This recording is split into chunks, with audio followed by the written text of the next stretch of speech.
Okay, welcome to video 3 for section 3.4. And what we want to do here is start developing what we call the simplex method. So I want to try to give you some understanding of why we do what we do in this method, and just kind of convince you. You're not going to have to really explain this to me.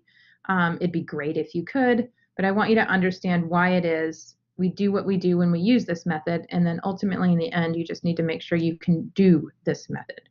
All right, so let's think about this. This is the same simplex table, this whole thing that we set up earlier. So we used the simplex table, we set it up in video 1, we found the basic, the non-basic, and the basic solution. I'm sorry, we found the basic variables, the non-basic variables, and then the basic solution of this. But our profit was 0, so we're not maximizing anything if our profit is 0. So now what we need to do is try to make our profit better. So we want to increase our profit or at least not make it worse. So as we develop the simplex method, we want to move from one adjacent corner to the next, always improving the value of the objective function. Okay, well, how would we do this?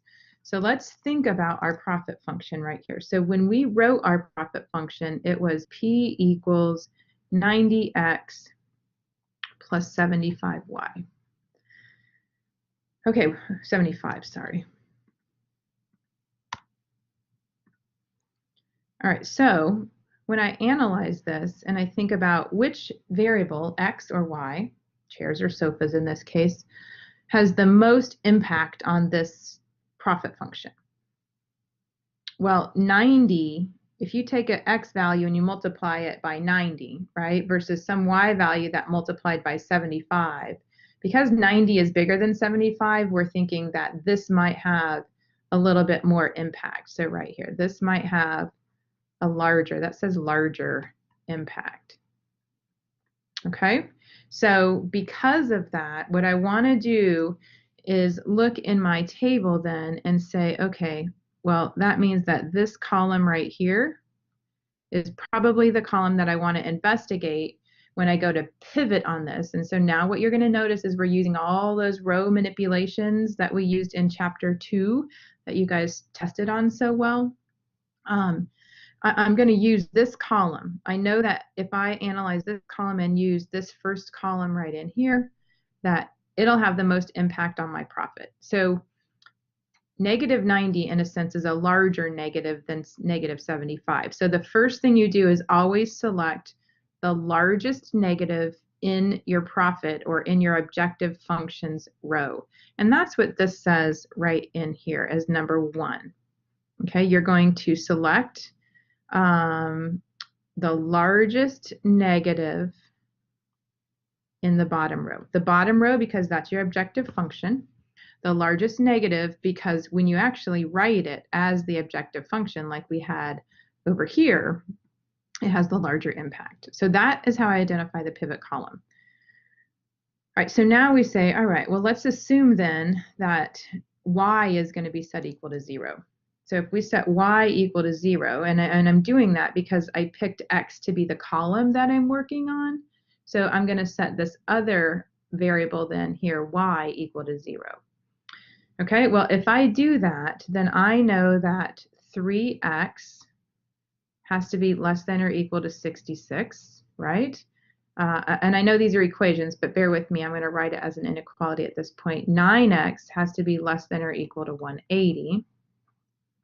And then 2x has to be less than or equal to 200. So if I solve each of these now, this means that x has to be less than or equal to 66 over 3, which is 22. I know this one says that x has to be less than or equal to 180 over 9, which is 20. And then this one shows me that x has to be less than or equal to 200 over 2, yes, which is 100. Okay, so what does this tell me now? What this tells me is that these are kind of like the x-intercepts, right? Because y is equal to 0. I'm going to go back to a picture here on a previous slide, but what's going to happen is all my writing is going to disappear. So if you don't have this written down yet, pause the video and go write it down, because when I change slides, unfortunately, the writing goes away. All right, so let's look back at the picture. So if we look back at the picture here, this right here is 20, right? That's the first x-intercept. This one right here is somewhere between 20 and 25. And then this green line, the x-intercept would be way over somewhere. So if we go back to where we were, and when I looked here, let me kind of redo this. So we know that this is our pivot column. When we divided here, we ended up getting the 66 over 3, which is 22. 180 divided by 9 was the 20, and then this one was the 100. So this one right here was the first x-intercept, right? That was one of the corner points. That was in the feasible region. These other two x-intercepts, the 20 and the 100, they were way beyond my corner point that I used for the feasible region. So we don't want those. We always want to choose the minimum one, because that's going to take me to the next corner point. If you go to these other two, they're not going to be in the feasible region.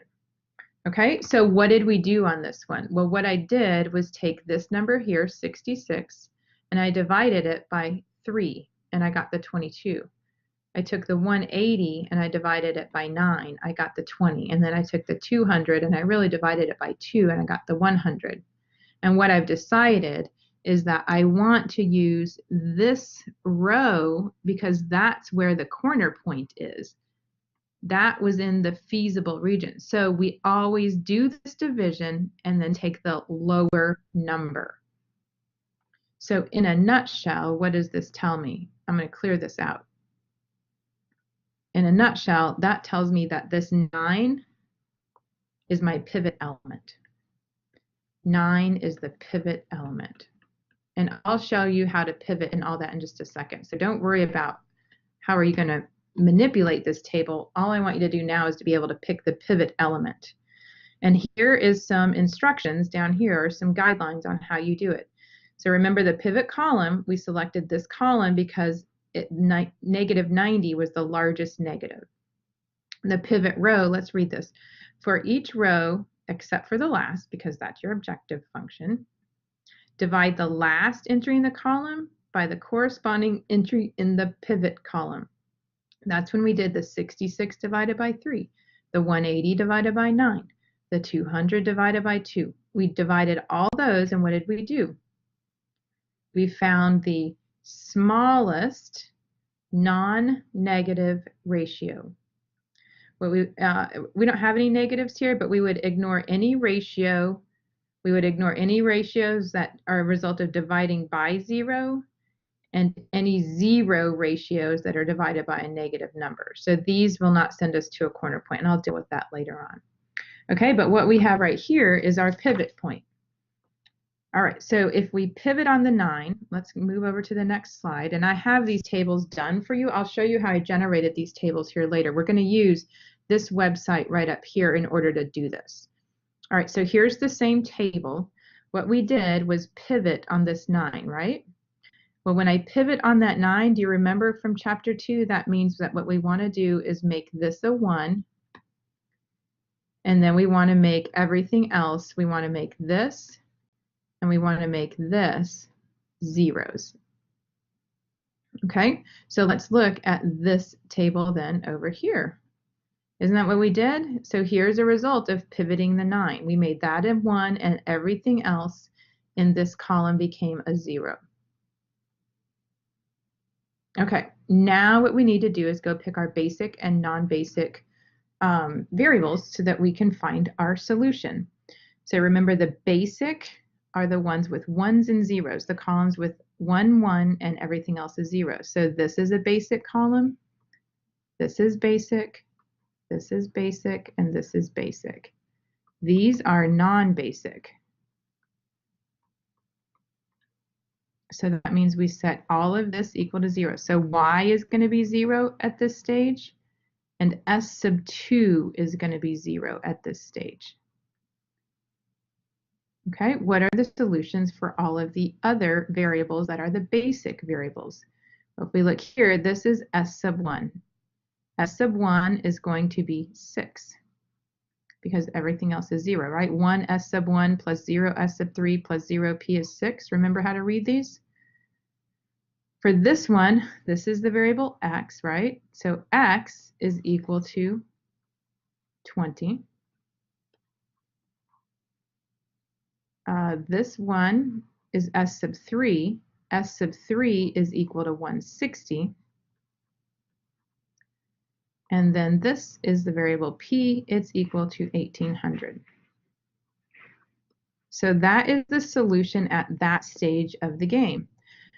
Relating this to the method of corners, what does this mean? This means that at the point over 20, up 0, our profit was $1,800. These slack variables of 6, 0, and 160, S sub 1, what is S sub 1? I forget what S sub 1 is. S sub 1 is carpentry hours. So this tells me if I have a profit of 1,800, I would make 20 chairs and 0 sofas. I would have 6 hours of carpentry left over. I would have 160 hours of upholstery left over, but I would have used all available hours for finishing. That's what that solution tells me. And pause the video if you don't have this written down, because I'm going to change slides again, which is going to erase everything on this screen. So pause the video, write everything down, and then start it again, and we'll go see how this relates to the picture. Back to the slide where we have our picture, and what we notice here is that we went from the point 0, 0 over here to the point 20, 0. So what we found really is this corner point in our table. But remember, we had a slack variable number 1 and 3, that maybe we could still improve this, and maybe our profit can still get larger. So let's go back to our table that we were at here then. And what I've done in this particular slide is I just have copied, so this simplex table right here is exactly the same as this simplex table. So let's go ahead and look at this simplex table down here. And what we notice is I still have a negative here.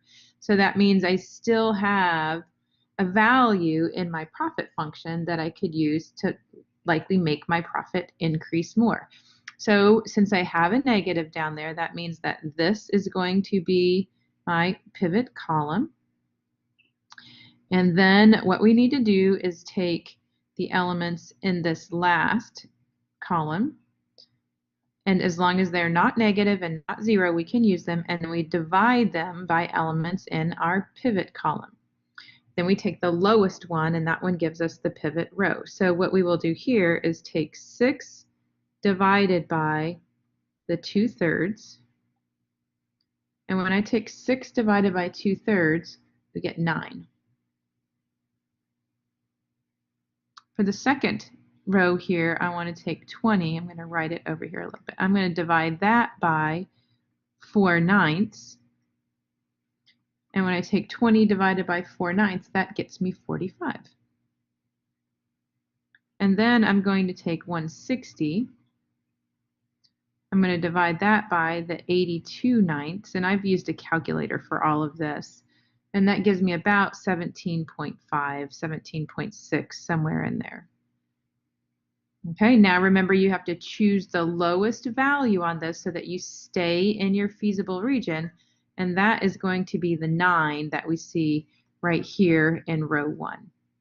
Okay, so that means row 1 is the row that I would use, and then the element that's the intersection of those. So I'll just kind of circle this so that you see I'm choosing this row because it has the smallest positive ratio, which means then that, let's use purple, this element right here is my pivot element. Okay, so what that means, and don't worry about the calculating at this point, but what that means is I need for that element to be a 1, and then I need all the other elements in that row to be a 0. That was from chapter 2, remember. So if we look over here at the table where we did all the calculations and I pivoted on that row, you do have a 1 there. So super, so that worked out. What we want to do now is find our basic and non-basic columns. So remember, your basic columns is the column that has a 1 and then zeros everywhere else. So this is a basic column, basic, non-basic, non-basic, basic, and basic. So remember, we make all of our non-basic columns equal to 0. So that means I'm going to make S sub 1 and S sub 2 0. So I've used up all of those available resources, and now we look and see what we have in the other rows. So this right here tells me that Y, because that's the column, Y is 9. So I'll do that here. The second row right here tells me that X is 16. And then this tells me that S sub 3 is 78. And I get that from this one coming over here to the 78. And then it gives me a profit of 2115. Okay, so that actually gave me the corner point 16.9. So if you look back on the one of the front page of your notes, you'll see that that is one give you a profit of $2,115, and then you had some slack left over here in S sub 3. And let's see, S sub 3 was the upholstery, so you still have some upholstery hours left over. Okay, now I'm just going to examine this real quickly, and you'll see that down here, I still have a negative value right here in my slack variable. Okay, so that's why I've copied one more. I'm going to make a red arrow so that you guys can kind of follow along with where I'm going. Just a little bit easier, I think, on the screen. So this, remember, this right here is a copy of this. Okay, so when I look, what I see is that I do have a negative value in this very bottom row where my objective function is, and that is the S sub 2 column. So that's going to be my pivot column. And now you have to do all the ratios. Now this right here is going to give me a negative ratio because I'm going to do 9 divided by negative 1/2. That's going to give me a negative ratio, and I cannot have a negative ratio, nor can I have 0. Okay, so this is a negative ratio, so I'm not even going to compute it. Negative ratio. So I can't compute it. So I'll do the other ones. I'm going to take 16 and divide it by 1/3. When I take 16 divided by 1/3, is that 1/3 or 2/3? 16 divided by 1/3, that's going to get me, what, 48?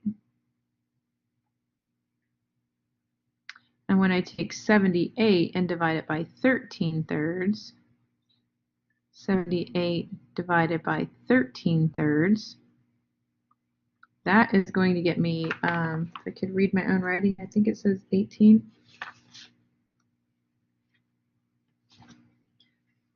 So if that's 18, then that is the lowest ratio, so that makes this the row that we would use, and then the intersection of those two give me the pivot element.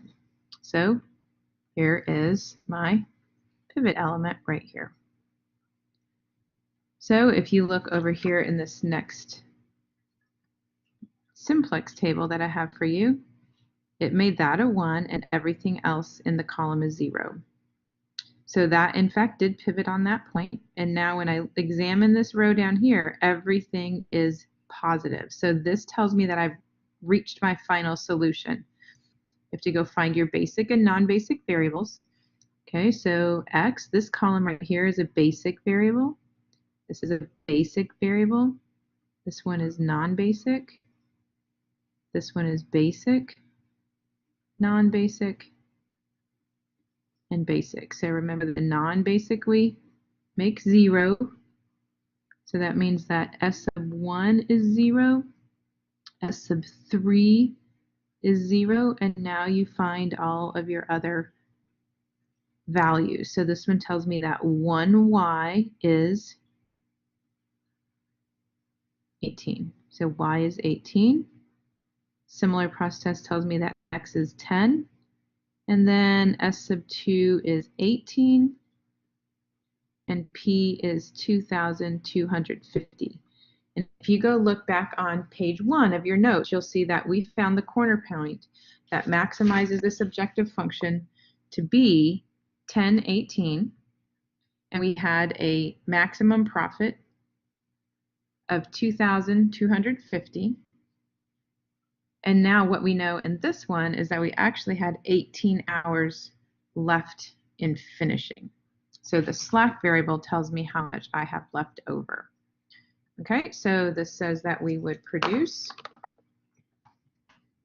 10 chairs and 18 sofas for a max profit of 2250, and we would have 18 hours of, let me check again, finishing left over, because it is S sub 2, and that one correlated with my finishing hours. Okay, let's look at the last part then for this video, and that's just an overall summary of what we just did. So the first thing you always want to do in these problems is set up the initial simplex tableau in the following manner. You introduce the slack variables, and then you write each inequality as an equality. You write the objective function. Let me get a pointer out here.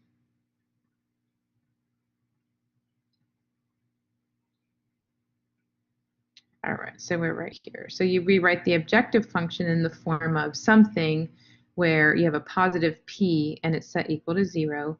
And then you put the system of linear equations in an augmented matrix with the objective function as the bottom row. Now, you examine the entries at the bottom row. If there are no negative entries, then your final solution has been found, and you would go to step 4 and read the solution. And then here in step 3 is what we just went over in the last simplex tableau, figuring out how you find the pivot element. Okay, so the first thing you do is find the most negative entry in the bottom row. That's the pivot column. I'm going to talk about this. So this is important. If there is a tie for the most negative entry, just choose one. Choose any of the columns with the most negative entry. Okay? Form the ratio Q, which is A over B. A is the entry in the last column, B is the entry in the pivot column above the horizontal line. And this is really important right here. I'll underline it in yellow.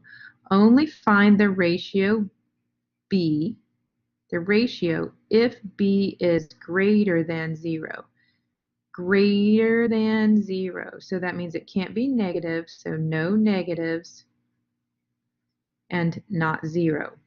Not equal to 0. So it has to be strictly positive. That's why I threw out the negative in the other one. All right, so then the next step says you find the smallest non-negative ratio. That's the pivot row. Pivot on the element that is in the pivot column in the pivot row, and then you go back to step 2 and you repeat the process. Okay, so that's the method. In the next video, what I'm going to do is show you what we're going to use to actually pivot these. Okay, that does it for this video.